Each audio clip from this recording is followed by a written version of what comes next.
Nakalabas na po ng Philippine Area of Responsibility ang Bagyong Bising pero patuloy ang pagbabantay ng mga lokal na pamahalaan sa Luzon sa posibleng epekto nito. Sa Itogon, Benguet, nangamba ang mga residente sa pagdaustos ng lupa at malalaking bato bunsod ng malalakas na ulan. Saksi, si Darlene Kai. Naglalakihang bato ang unti-unting dumosdo sa bahagi ito ng Itogon, Benguet kaninang umaga. Ilang araw ng ganyan ang sitwasyon bunsod ng malakas na ulan ayon sa mga residente. Kaya rin nasira ang hanging bridge.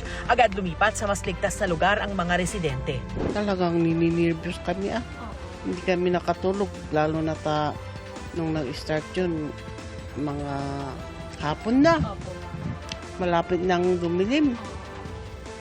Kaya nga nagbakwit kami lahat. Mano-mano ang isinasagawang clearing operations dahil walang madaanan ang heavy equipment.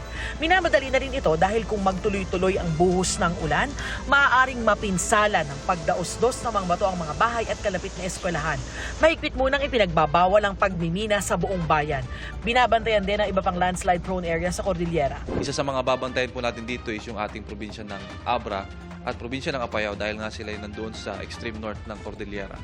At yan yung mga possibility mas malapit doon sa rain bands ng ating Tropical Depression Bising.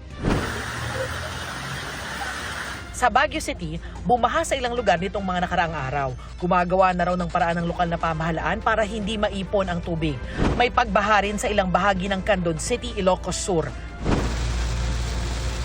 Sa La Union, halos mag-zero visibility ang highway sa tindi ng ulan kaninang hapon. Sa Pangasinan, 26 na lugar ang nagsuspinde ng mga klase bunsod ng masamang panahon. Maulan na ating aasahan, lalo-lalo sa may parte ng weste ng Pangasinan.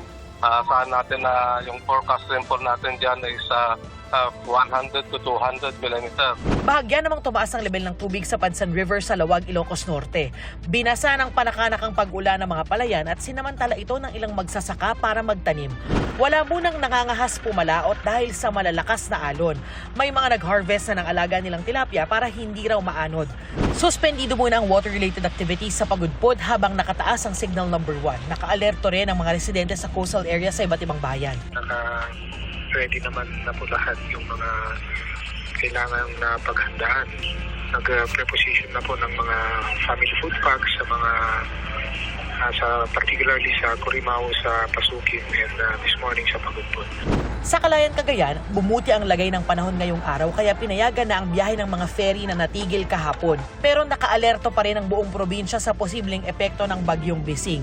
Nakatutok na rin sa coastline water level monitoring ang mga otoridad sa Batanes. Para sa GMA Integrated News, ako si Darlene Kai, ang inyong saksi.